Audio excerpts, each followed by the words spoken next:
কে যাও ভাই নবীর কাছে, আমাদের আরজি আছে, সালাম দিও নবীজির কাছে।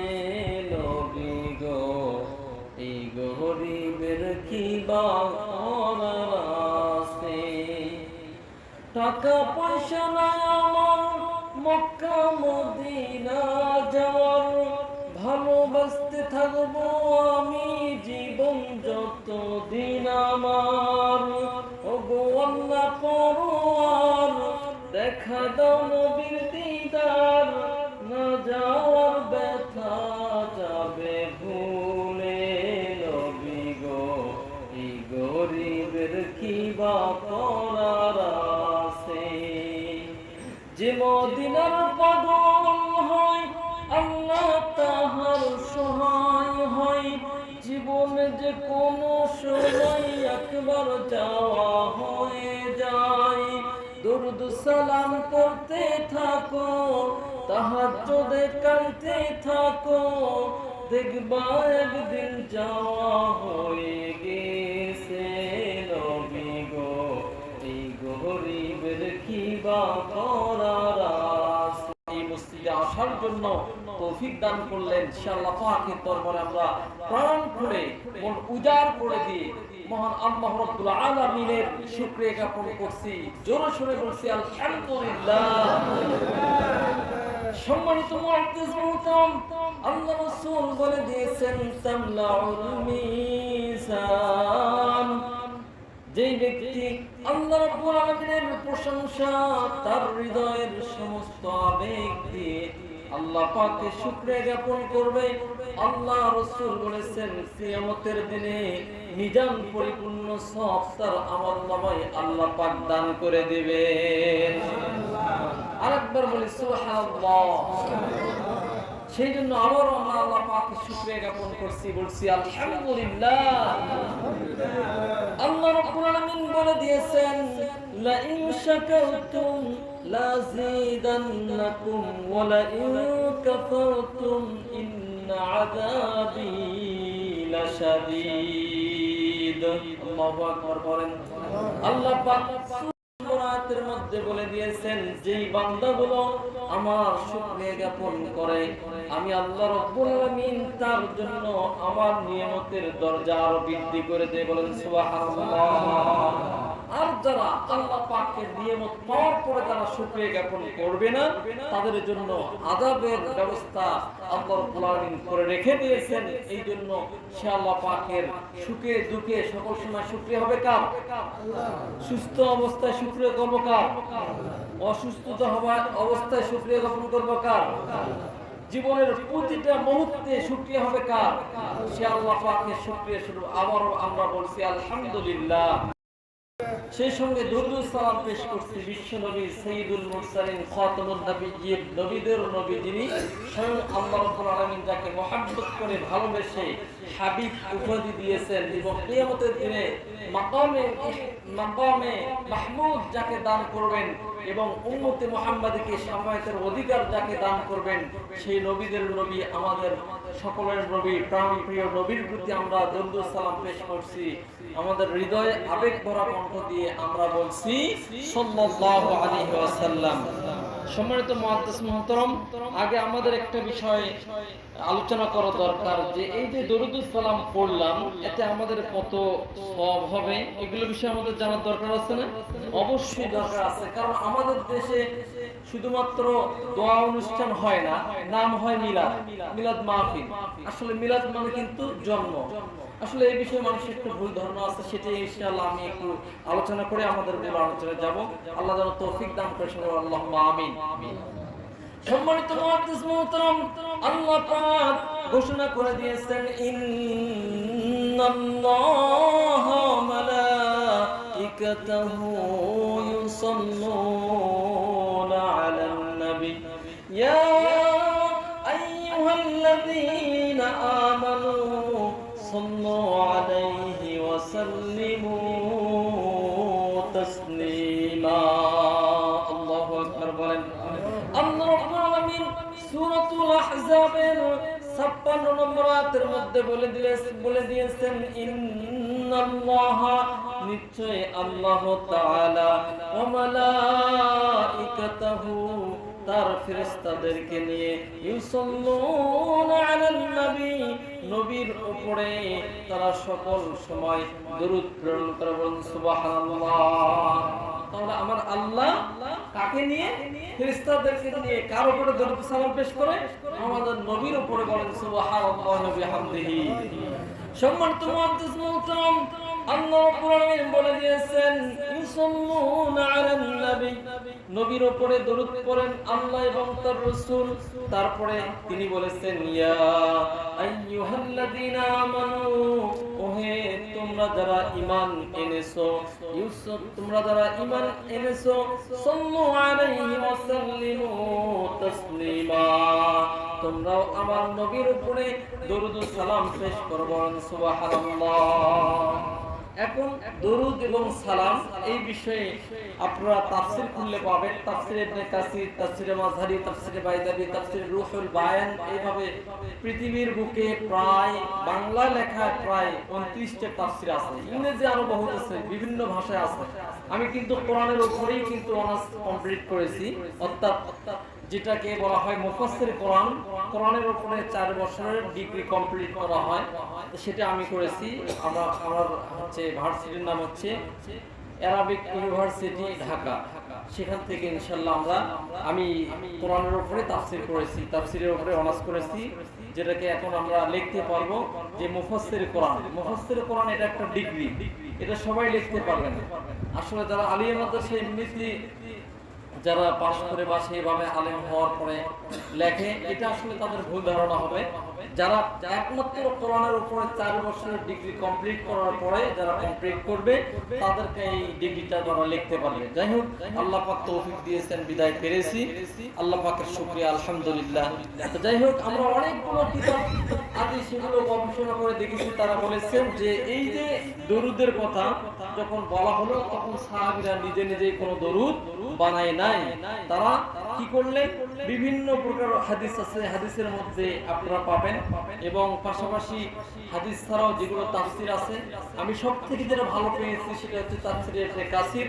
এর মধ্যে হাদিস দ্বারা কোরআনুল কারীমের ব্যাখ্যা বিশ্লেষণগুলো করে দেওয়া হয়েছে, সেই জন্য ওটা খুব গুরুত্বপূর্ণ আমি পেয়েছি। যাই হোক, সেখানে আমরা বলা হয়েছে আল্লাহ রাসূলের কাছে গিয়ে সাহাবীরা জিজ্ঞেস করেছেন ইয়া রাসূলুল্লাহ, আমরা তো সালাম দরুদ সালামের কথা আমরা বললো আল্লাহ তাআলা আমরা সালাম এভাবে দিয়ে থাকি যে সাল্লাল্লাহু আলাইহি ওয়াসাল্লাম, এবং দরুদ কিভাবে পড়ব?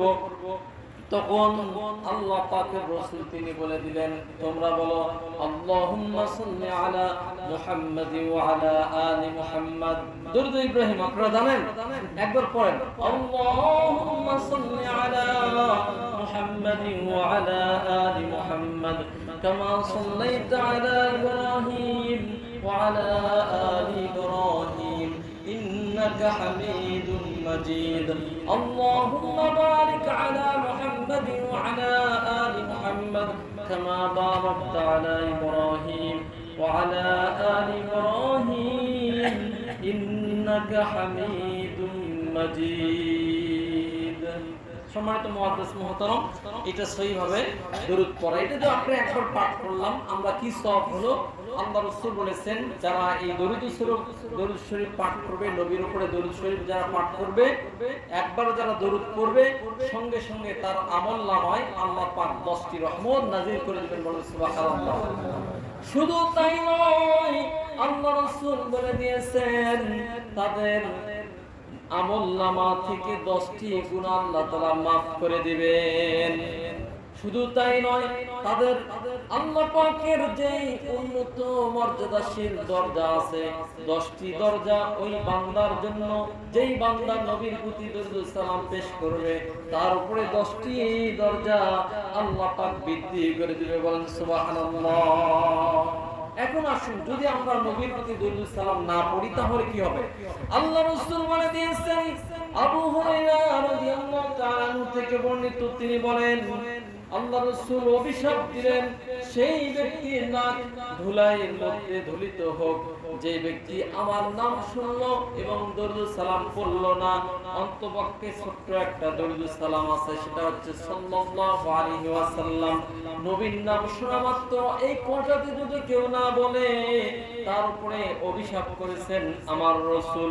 এবং শুধু তাই নয়, আল্লাহ রাসূল আরো বলেছেন, আবু সামিরা, তোমরা কি জানো এই দুনিয়ার মধ্যে সব থেকে কৃপণ কোন ব্যক্তি? আপনারা জানেন সব থেকে কৃপণ কোন ব্যক্তি? যেই ব্যক্তির সামনে আমার নবীর নাম বলা হয় কিন্তু নবীর নাম শোনার পরে সাল্লাল্লাহু আলাইহি সাল্লাম বলে না, সব থেকে কৃপণ ওই ব্যক্তি। এই জন্য আমরা কি তার মধ্যে থাকবো? তার মধ্যে থাকবো ইনশাআল্লাহ। আমরা আমল করব, বেশি বেশি করে দরুদ সালাম পড়বো। তার কারণ আল্লাহ রাসূলের কাছে থাকা যাবে কিয়ামতের দিনে। যারা জান্নাতের ভিতরে আল্লাহ রাসূলের কাছে থাকতে চায়, তাদেরকে বেশি বেশি করে দরুদ সালাম পাঠ করার দরকার। এই জন্য আমরা সকল সময় যেরকম আল্লাহ পাকের শুকরিয়া জ্ঞাপন করব, সেই রকম নবীর প্রতি কি করব? দরুদ সালামও পেশ করব। বখিরের খাতায় বা কৃপণের খাতায় আমাদের যেন নাম না ওঠে। আমরা এখানে যতবার নবীর নাম উচ্চারণ করব, সঙ্গে সঙ্গে আপনারা কি বলবেন? সাল্লাল্লাহু আলাইহি ওয়াসাল্লাম। আল্লাহ যেন এগুলো বোঝার তৌফিক দান করেন, সকল আল্লাহুম্মা আমিন। সম্মানিত মুআদ্দিস মুহতারাম, আরেকটা বিষয় আপনাদেরকে বলে দেই, সেটা হচ্ছে কেউ যদি দোয়ার আয়োজন করা হয়, সেখানে আমি যে নীতিটা পালন করি, সেখানে যাওয়ার পরে কিছু আপনার কোরআন এবং হাদিস দ্বারা শুরু করার পরে, কিছু ওয়াজ নসিহত করার পরে আমরা দোয়া করে দেই। এতে কি লাভ হয়? আল্লাহ রাসূল বলেছেন, যেই জায়গাটায় কোরআন এবং হাদিসের আলোচনা করা হয়, ওই জায়গাটা জান্নাতের বাগান বানিয়ে দেওয়া হয়। বলেন সুবহানাল্লাহ। তাহলে জান্নাতের বাগানের মধ্যে থেকে যদি আমরা দোয়া করি, তাহলে অবশ্যই আল্লাহ পাক আমাদের দোয়াটা কবুল করবে। বলেন ঠিক না? এই জন্য আমরা সকলে এইভাবে আমল করার চেষ্টা করব। আল্লাহ যেন তৌফিক দান করেন, সকল আল্লাহুম্মা আমিন। সম্মানিত মুআদ্দিস মুহতারাম, আসলে দরুদের অনেক ফজিলত, আমরা এই জন্য এই দরুদ সালাম বেশি বেশি করে পাঠ করব। আল্লাহ যেন তৌফিক দান করেন, সকল আল্লাহুম্মা আমিন। আসলে আমি যে বিষয়টা নিয়ে কথা বলতে চাচ্ছিলাম, সেটা হচ্ছে আল্লাহ পাক আমাদেরকে যে কোনো একটি উদ্দেশ্য নিয়ে সৃষ্টি করেছেন। এই পৃথিবীর বুকে মোবাইল বলেন, কম্পিউটার বলেন, যা কিছু বলেন, এই মসজিদটাও বলেন, একটা উদ্দেশ্য নিয়ে তৈরি করা হয় নাই? আমরা আল্লাহর ইবাদত করব মসজিদের মধ্যে, এই জন্য এটি তৈরি করা হয়েছে। না কি বলেন আপনারা? আপনারা কি বুঝতে পারছেন আমার কথাগুলো? সম্মানিত মুআদ্দিস মুহতারাম, আল্লাহ রাব্বুল আলামিন জিন এবং মানুষকে একটি উদ্দেশ্যে সৃষ্টি করেছেন। আমার কথাই হবে না, আপনারা কোরআনুল কারীম খুললে পাবেন।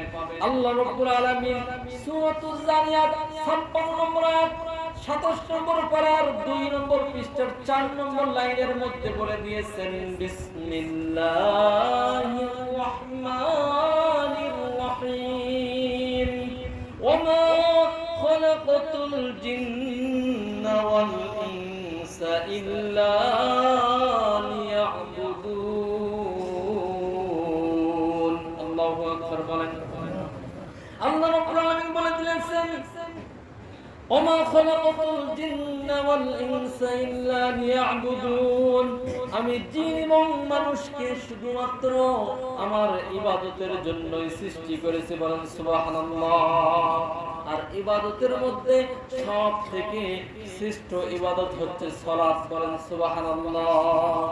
এখন দেখেন, ইবাদত করার পূর্বে যে কোনো ইবাদত আপনি করেন না কেন, তার পূর্বে আপনাকে ইবাদত করার পূর্বে দুইটা জিনিস খাস করতে হবে। এক নম্বর, ইবাদত করতে গেলে যদি শিরিক হয়, সেই ইবাদত কি আল্লাহ কবুল করবেন? শিরিক এমন একটা বিষয়, আল্লাহ রাব্বুল আলামিন বলে দিয়েছেন যে ইন্নাশ শিরকা লাযুলমুন আযীম, সবথেকে বড় জুলুম হচ্ছে শিরিক করা। যে ব্যক্তি শিরিক করবে, আল্লাহ রাব্বুল আলামিন বলে দিয়েছেন তার জন্য জান্নাত হারাম করে দিয়েছেন। জান্নাত কি করে দিয়েছেন? হারাম করে দিয়েছেন। যদি তওবা না করা অবস্থায় ওই শিরিক করাওয়ালা ব্যক্তি মারা যায়, তাহলে কিন্তু সে জাহান্নামে যাবে, জান্নাতে যেতে পারবে না। এই জন্য শিরিক থেকে আমাদের বেঁচে থাকার দরকার। শিরিক যদি ইবাদতের মধ্যে থাকে, তাহলে আমাদের ইবাদতগুলো কবুল হবে না। আল্লাহ রাব্বুল আলামিন বলে দিয়েছেন, ফামান কানা ইয়ারজু লিকা লিকাআ রাব্বিহি ফালইআমাল আমালান সালিহান ওয়া লা ইউশরিক বিইবাদাতি রাব্বিহি আহাদা। আল্লাহু আকবার বলেন। আল্লাহ রাব্বুল আলামিন সূরাতুল কাহফের 110 নম্বর আয়াতের মধ্যে বলে দিয়েছেন, সুতরাং যে ব্যক্তি রবের সামনে সাক্ষাৎ কামনা করে সে যেন অবশ্যই সৎ আমল করে, বলেন সুবহানাল্লাহ, এবং রবের সাথে কোনো সময় কাউকে যেন শরীক না করে, বলেন সুবহানাল্লাহ। এই জন্য আল্লাহ রাব্বুল আলামিন তিনি বলেছেন যে বান্দা শুধু একটা গুনাহ তোমাদের যদি না থাকে তোমাদেরকে আমি maaf করে জান্নাতে দিয়ে বলি সুবহানাল্লাহ। সেটা কি? তোমরা শিরক যেন তোমাদের মধ্যে না থাকে। শিরক আমাদের মধ্যে থাকলে সব বৃথা যাবে। এই জন্য শিরক থেকে যেন আল্লাহ রাব্বুল আলামিন আমাদেরকে বেঁচে থাকার তৌফিক দান করেন, আল্লাহুম্মা আমিন। আসলে কোরআন হাদিসের বিষয় আমি দেখি অনেক আলেম ওলামা বা কিছু কিছু মুয়াজ্জিন আপনার খতিব আছে, তারা খুঁজে পায় না আলোচনা। কিন্তু কত আলোচনা আছে, এক একটা আলোচনা এক এক দিন বলতে হবে, এক এক জুম্মায় এক একটা বিষয় নিয়ে আলোচনা করতে হবে, যাতে করে মানুষ শিখতে পারে। এই জুম্মার দিন করে কিছু কিছু মানুষ যেন কোরআন এবং হাদিসের ইলমগুলো শিখতে পারে, সেই অনুযায়ী তারা আমল করতে পারে। এটা যেই ইমাম হবে তার দায়িত্ব। যদি সে পৌঁছাতে না পারে কিয়ামতের দিনে এই ইমাম সাহেব কিন্তু আল্লাহর কাঠগড়ায় দাঁড় হবে, অবশ্যই দাঁড় করবেন আল্লাহ রাব্বুল আলামিন।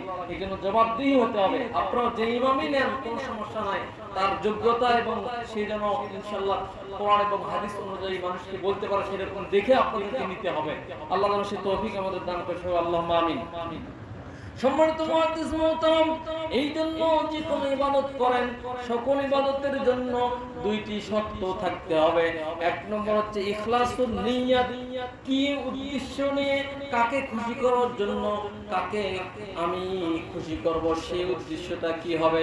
দুই নম্বর হচ্ছে ইত্তেবাউস সুন্নাহ, সেটা হচ্ছে নবীর ইত্তেবা সেই ইবাদতের মধ্যে আছে কিনা।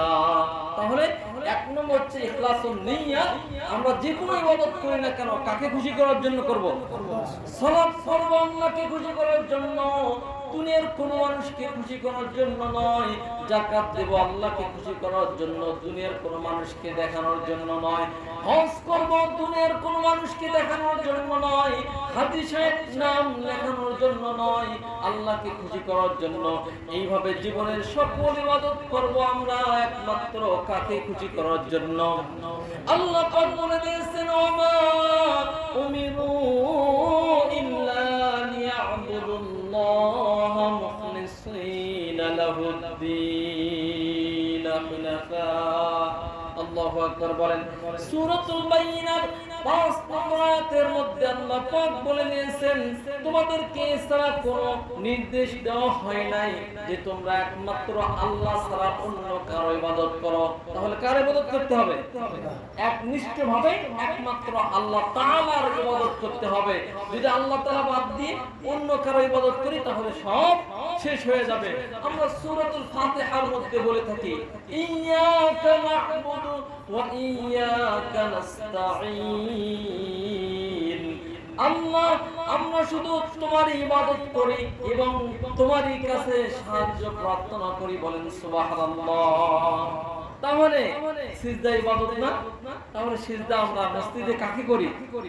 আল্লাহকে। এখন মাজারে যে যদি করি তাহলে কাকে হবে? তাহলে শিরিক করে বসলেন। এইভাবে আল্লাহ সবকিছু দিতে পারেন, আল্লাহ বাদ দিয়ে অন্য কারো কাছে চাওয়া মানে শিরিক করা। এগুলো থেকে আমরা যেন বেঁচে থাকি, আল্লাহ পাক যেন তৌফিক দান করেন, আল্লাহুম্মা আমিন। 2 নম্বর হচ্ছে ইখলাসুন নিয়াত। ইখলাসুন নিয়াত প্রথমটা আমরা বললাম, দ্বিতীয়টা হচ্ছে ইত্তেবাউস সুন্নাহ তথা রাসূলের সুন্নাহ। যদি আমাদের আমলের মধ্যে না থাকে সেই ইবাদতটা আল্লাহ রাব্বুল আলামিন কবুল করবেন না। আসলে আল্লাহ রাসূলকে মানা এত বড় একটা গুরুত্বপূর্ণ বিষয়। আমাদের দেশে অনেকেই মনে করে রাসূলের হাদিস, কোরআন হাদিসগুলো মানা এগুলো শুধুমাত্র সুন্নাহ মনে করে মানুষ হেলায় খেলায় ফেলে দিয়ে রাখে, কিন্তু আসলে তা নয়। আল্লাহ পাক বলে দিয়েছেন, মা আতাকুমুর রাসূলু ফাখুযুহু ওয়া মা নাহাকুম আনহু ফান্তাহু। হে নবী আপনি মানুষদেরকে বলে দেন যে তোমাদের রাসূল তোমাদেরকে যা নির্দেশ করে তা তোমরা করো, যা থেকে তোমাদেরকে বিরত রাখে তা থেকে তোমরা বিরত থাকো। সুবহানাল্লাহ। মা ইয়ানতিকু আনিল হাওয়া ইন হুয়া ইল্লা ওয়াহয়ুন ইউহা। কারণ আল্লাহ রাসূল যে কথাগুলো বলে সেই কথাগুলো তার বানানো কোনো কথা নয়, সেই কথাগুলো সম্পূর্ণ কথাগুলো স্বয়ং আল্লাহ রাব্বুল আলামিনের ওহী বলেন। সুবহানাল্লাহ। তিনি ওহী ছাড়া কোনো কথা বলেন না। আল্লাহ রাসূলের এক সাহাবী জিজ্ঞেস করলেন, ইয়া রাসূলুল্লাহ আপনি যে কথাগুলো বলেন আপনার সব কথাগুলো কি আমরা লিখে রাখবো? আল্লাহ রাসূল বললেন, আমি যা করি দিনের বেলায়, আমি যা করি রাত্রি বেলায়, আমি গোপনে প্রকাশ্যে যে আমলগুলো করি, যা কিছু কথা বলি তোমরা সব কথাগুলো নোট করে রাখো, লিখে রাখো। বলেন সুবহানাল্লাহ। এই জন্য আল্লাহ রাসূলের মান সম্মান মর্যাদা আল্লাহ পাক এত দিয়েছেন, দুনিয়ার কোন নবীর জন্য আল্লাহ পাক আযীম শব্দটা ব্যবহার করেন নাই। একমাত্র আমাদের নবীর চরিত্রটা পড়ে আল্লাহ পাক বলে দিয়েছেন, ওয়া ইন্নাকা লাআলা খুলুকিন আযীম। আল্লাহু আকবার বলেন। আল্লাহ পাক সূরাতুল কলামের মধ্যে বলে দিয়েছেন যে হে নবী আপনি তো সব থেকে উত্তম চরিত্রের অধিকারী। বলেন সুবহানাল্লাহ। সেই জন্য সেই রাসূলের আদর্শ না মানলে আমাদের কোনো আমল কি হবে না, আল্লাহর দরবারে কবুল হবে না। কারণ আল্লাহ পাক বলে দিয়েছেন, লাকাদ কানা লাকুম ফি রাসূলিল্লাহি উসওয়াতুন হাসানাহ। হে দুনিয়ার সকল মানুষ তোমাদের মধ্যে সব থেকে উত্তম আদর্শ রেখে দেওয়া হয়েছে আমাদের নবীর মধ্যে। বলেন সুবহানাল্লাহ। এই জন্য নবীর ইত্তিবা করতে হবে। এখন আসুন নবীর ইত্তিবা, নবীর সুন্নাহ যদি পালন করি তাহলে কি হবে? আল্লাহ রাসূল বলেছেন, মান আহাব্বাস সুন্নতি ফাকাদ আহাব্বানি ওয়া মান আহাব্বাস সুন্নতি। এইভাবে আল্লাহ রাসূল এই হাদিসের মধ্যে বলে দিয়েছেন। আর একটা হাদিসের মধ্যে আছে আউয়ালুমা, আরেকটা হাদিসের মধ্যে আল্লাহ রাসূল বলে দিয়েছেন, আনাস রাদিয়াল্লাহু তাআলা থেকে বর্ণিত, তিনি বলেন, লা ইউমিনু আহাদুকুম হাত্তা কুনা হাব্বা ইলাইহি মিন ওয়ালিদিহি ওয়া ওয়ালাদিহি ওয়ান নাসি আজমাইন। ও দুনিয়ার মানুষেরা, তোমরা ততক্ষণ পর্যন্ত ঈমানদার হতে পারবে না যতক্ষণ পর্যন্ত দুনিয়ার সবার চাইতে তোমাদের স্ত্রী, পরিবার, পরিজন, পিতামাতা সবার চাইতে, এমনকি তোমার নিজেদের নফসের চাইতেও আমাদের রাসূলকে ভালোবাসতে না পারবে। বলেন সুবহানাল্লাহ। এখন ভালোবাসার মানেটা কি? আপনি যাকে ভালোবাসবেন আসলে তার কিন্তু ইত্তিবা যদি না করেন তাহলে কিন্তু ভালোবাসার দাবি আসে না। এখন একজন ব্যক্তি বলল যে আপনি এই জায়গায় আসেন, বললো যে আমি তোমাকে ভালোবাসি, তখন বললো ঠিক আছে তুমি তাহলে আমার সাথে সাথে আসেন, কিন্তু সে আসলো না, তাহলে কি ভালোবাসার দাবি থাকলো?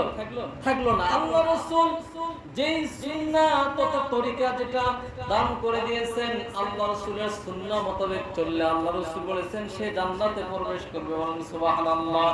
আর যারা নবীর সুন্নাহকে অস্বীকার করবে সেই ব্যক্তিগুলো জাহান্নামী হবে। বলেন নাউযুবিল্লাহ। তাহলে আমরা কোন দলে থাকতে চাই? আমরা কোন দলে থাকবো? সুন্নাহ মানার পক্ষেই থাকবো। আল্লাহ যেন তৌফিক দান করেন। আল্লাহুম্মা আমিন। কারণ এই ইত্তিবা যদি নবীর ইত্তিবা না থাকে তাহলে আমাদের কোনো ইবাদত কবুল হবে না। একটা জিনিস আপনারা দেখে রাখেন, যেমন আমরা জোহরের নামাজ কয় রাকাত পড়ি? 4 রাকাত। আপনারা জানেন না জোহরের নামাজ ফরজ কয় রাকাত? 4 রাকাত। আসরের নামাজ কয় রাকাত? আচ্ছা, ঈশার নামাজ কয় রাকাত? মাঝখানে মাগরিবের নামাজ কয় রাকাত? আমি যদি মাগরিবের নামাজ 4 রাকাত পড়ি খুশু নিয়ে এবং আল্লাহকে মহব্বত করে, 2টা সিজদা বাড়বে, এই অনুযায়ী মহব্বত করে যদি কোনো বান্দা যদি এই মাগরিবের নামাজ পড়ে, বলেন তো তার নামাজ কি হবে? হবে না। কারণটা কি? কারণ একটাই, আল্লাহ রাসূল শিখিয়ে দিয়েছেন 3 রাকাত। এই 3 রাকাতের বেশি যে পড়বে যতই ওর মহব্বত থাকে ওটা জীবনও কবুল হবে না। এটা হলো আসল বিষয় যে আমাদের তরিকা মানতে হবে আল্লাহ রাসূলের তরিকা অনুযায়ী। আল্লাহ রাসূল কিভাবে জিনিসটা বলে দিয়েছেন, আমরা যে কোনো ইবাদত করতে গেলে আমরা আগে শিখবো সেই ইবাদতটা। এই জন্যই কিন্তু জ্ঞান অর্জন করা ফরজ। আল্লাহ রাসূল বলে দিয়েছেন, তালাবুল ইলমি ফারিদাতুন আলা কুল্লি মুসলিম। অমুসলিমাতিন হাদিসের মধ্যে বলা হয়েছে যে সকল নর এবং নারীর জন্য দ্বীনের ইলম শিক্ষা অর্জন করা ফরজ হয়েছে। কারণ আপনি যখন যে কোনো ইবাদত করবেন তার আগে আপনাকে, এই জন্য বুখারীর মধ্যে একটা অধ্যায় দিয়েছেন যে যে কোনো আমল করার পূর্বে ইলম অর্জন করতে হবে। এই জন্য কি করতে হবে? আমল করার পূর্বে কি করতে হবে? ইলম অর্জন করতে হবে। ইলম অর্জন করে আমরা যদি আমলটা করি তাহলে সেই আমলটা অবশ্যই আল্লাহ রাব্বুল আলামিনের দরবারে কবুল হবে। আর যদি না করে আমল করি তাহলে শিরক হবে। এখন মাগরিবের নামাজ আমি জানি না কয় রাকাত পড়ব, 2-4 রাকাত পড়ে ফেলাই তাহলে কিন্তু আমার নামাজ আর হবে না। এইভাবে যে কোনো ইবাদতই আমাদেরকে জানতে হবে আল্লাহ রাসূল কিভাবে করেছেন, সেইভাবে আমাদেরকে করতে হবে। যদি করতে পারি তাহলে আমরা কিন্তু জান্নাতি হবে, না হলে হবে না। এই যে আমরা মসজিদে এসেছি, মসজিদে আসার সময় ডান পা আগে দিয়ে একটি দোয়া পড়তে হয়। দোয়া পড়তে হবে না? এখানে যদি আমি কোরআন শরীফ পড়ি হবে?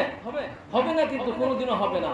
এইখানে আমাকে পড়তে হবে আল্লাহুম্মা ফতাহলি আবওয়াবা রাহমাতিক। সুবহানাল্লাহ বলেন।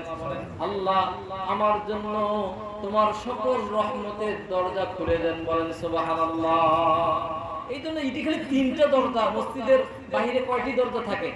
3টি থাকে। কয়টি থাকে? 3টি দরজার মধ্যে এই মসজিদের একটি খোলা আছে, আর 2টা কিন্তু খোলাই নাই। তো যাই হোক, এই 3টি দরজা খালি নয়, এটা আমি একটি উদাহরণ দিলাম।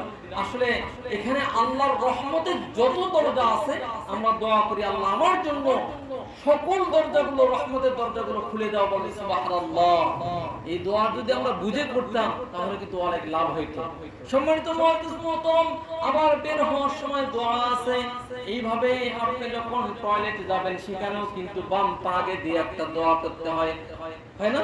এই দোয়াটা পড়বেন এবং বের হওয়ার সময় ডান পা আগে দিয়ে দোয়া আছে, সেই দোয়াটি পড়বেন। যদি পড়েন ঢোকার সময় বাম পা আগে দিয়ে বললেন আল্লাহুম্মা ইন্নী আউযু বিকা মিনাল খুবুসি ওয়াল খাবাইস, এই দোয়াটি পড়লেন এবং বের হওয়ার সময় আপনি ডান পা আগে দিয়ে বললেন গুফরানাক। যদি এইভাবে দোয়াটি পড়েন যতক্ষণ আপনি ওই টয়লেটের ভিতরে ছিলেন, আপনার জরুরত সারলেন, ততক্ষণ পর্যন্ত আপনার সওয়াব হবে, বলেন সুবহানাল্লাহ।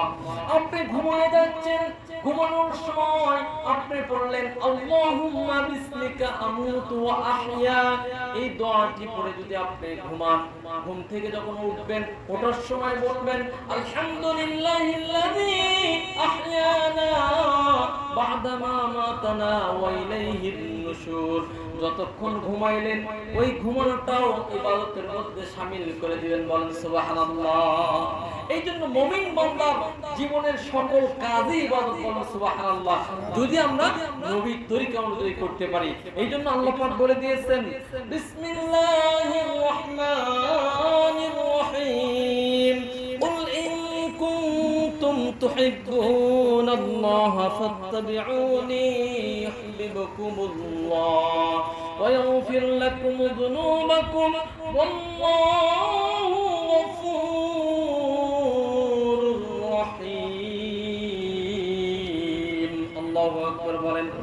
আল্লাহ রাব্বুল আলামিন সূরাতুল আল ইমরানের 31 নম্বর আয়াতের মধ্যে ঘোষণা করে দিয়েছেন কুল ইন কুনতুম তুহিব্বুনাল্লাহ, হে নবী আপনি বলে দেন কেউ যদি মহান আল্লাহ রাব্বুল আলামিনকে ভালোবাসতে চায় তাহলে কি করতে হবে? ফাত্তাবিউনি, নবীর ইত্তিবা করতে হবে, বলেন সুবহানাল্লাহ।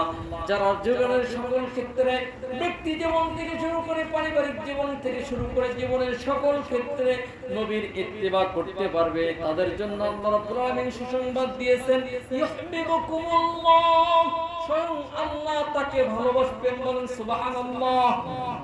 আল্লাহ যাকে ভালোবাসবেন তার কোনো চিন্তা থাকবে না ইনশাআল্লাহ। তারপরে শুধু তাই নয়, ভালোবাসে ক্ষান্ত হবে না। আল্লাহ পাক বলে দিয়েছেন ওয়ায়াগফির লাকুম যুনুবাকুম, তার জীবনের সমস্ত গুনাহগুলো আল্লাহ রাব্বুল আলামিন maaf করে দিবেন, বলেন সুবহানাল্লাহ।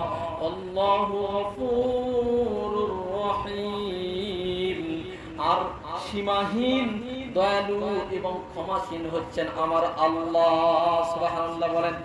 এই জন্য সে আল্লাহ তাআলার ভালোবাসা পেতে হলে এই আমাদের গুনাহগুলো মাফ করতে হলে আমরা নবীর ইত্তিবা করতে হবে, নবীর ইত্তিবা করতে হবে, ভালোবেসে নবীর সুন্নাহগুলো মহব্বত করে ভালোবেসে আমাদেরকে নবীর ইত্তিবা করতে হবে। যে কথাটি আপনাদেরকে বোঝাতে চাচ্ছিলাম সেটা হচ্ছে জীবনের সকল ক্ষেত্রে আমরা ইবাদত করব একমাত্র কাকে খুশি করার জন্য? আল্লাহকে খুশি করার জন্য। আর ইবাদতের মধ্যে সবথেকে শ্রেষ্ঠ ইবাদত হচ্ছে সালাত। কারণ আল্লাহ রাসূল মিরাজে গিয়ে যে জিনিসটা তাকে হাদিয়ে দিয়েছেন সেটা হচ্ছে সালাত। এজন্য সালাতের মধ্যে হচ্ছে বান্দার মিরাজ।